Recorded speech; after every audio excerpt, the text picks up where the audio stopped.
Okay, so it's been about 2 weeks since I talked about the Marcus Smart extension, and since then, front office guy Brad Stevens, which is still wild to think about, has given Josh Richardson a 1 year extension. He extended Robert Williams on a deal that I thought was pretty alright. Little scary because he is not always healthy, but okay. And he also traded for Juan Hernan Gomez. The Celtics legend Chris Dunn never got to see it. So anyway, how did the Celtics get more good players, as basic as that sounds, between either a star player wanting to go there, the obvious one they're hoping for is Bradley Beal. That would have to be a sign and trade. They've got the contracts to do it. But if he really wanted out, you'd think the Wizards would trade him before his free agency, so that way they could get an actual return for him. That would depend on how strong of a sense the Wizards get on whether Beal would want to leave or not by, let's say, the trade deadline. Of course, Beal wanting to be out, not a guarantee at all. But the other thing, too, is if a star wanted out, are we sure that the Celtics can make the best offer to a team unless it's an assign and trade where the other team accepts that they're not going to get a haul in return?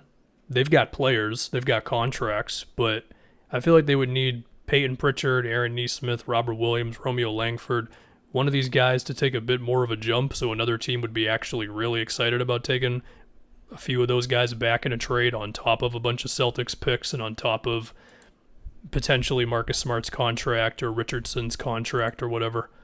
I don't know, but clearly what the Celtics are trying to do right now is they tried to hold on to some of their guys while keeping as much flexibility open for trades. And they do still have an opportunity to create cap space next year because of Horford's partial guarantee of $14 million, which you can then stretch into $4.5 million, I think it'd be, over 3 years, which would give them some actual cap space next season, mainly because the salary cap is going to be like $119 million if the projections are correct. It's not enough for a star player in free agency. Even then, there's not a whole lot of guys there, but it's still something. Although if you're really determined to create more cap space for whatever reason, you can usually do it. They just tried to maximize winning right now, and the Schroeder deal, that fell into their lap, no doubt, and bringing back some of their guys, but also keeping some of these contracts shorter, and even the ones that go out farther, they're not super huge contracts. Like Time Lord's contract is a bargain to me, so those can be in deals, but again, does not guarantee that you've got the best offer for whoever's going to become available, you know? I mean, you can throw out as many picks as possible, but if other teams have real guys that somebody like the Wizards can take back, if that really happens with Beal, which is clearly what they're hoping for, then I don't know. Now, maybe the pathway is just to get better players. Maybe you don't need another all-star on this team, but just a couple of damn good players, you know? They do have the assets for that sort of thing. I mean, Richardson and Hernan Gomez's contracts, which are both going to be expiring next year, add up to about $20 million. You pair that up with one or two picks. Okay, now you're in the conversation for somebody. I don't know who that someone is. They also, again, have this $17 million trade exception from the Fournier deal. Maybe I didn't mention that, actually.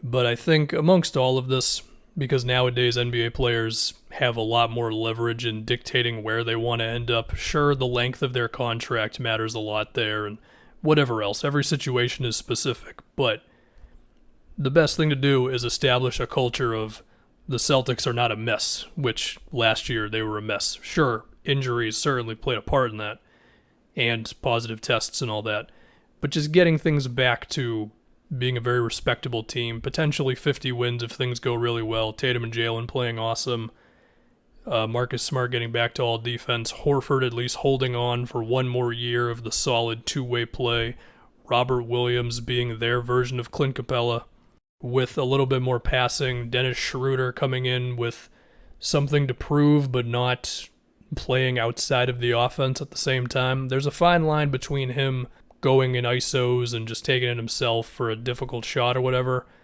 and waking the team up a bit, or just taking a bunch of bad shots, and hopefully he manages that well enough. So basically, the Celtics are banking on being good right now while leaving their options open for other stuff. That does not guarantee that they've got the best stuff for whatever trades might happen, but they've got something, and they still have an option for cap space, so okay. Doesn't guarantee that Jaylen Brown loves the situation in 3 years when his extension is ready, but I guess it was the best they could have done. I mean, nowadays we get a really good idea of who's going where before free agency even begins, and the Celtics were not linked to anyone, so I guess that was a sign that just nobody had the Celtics on their radar. So they just tried to do the next best thing.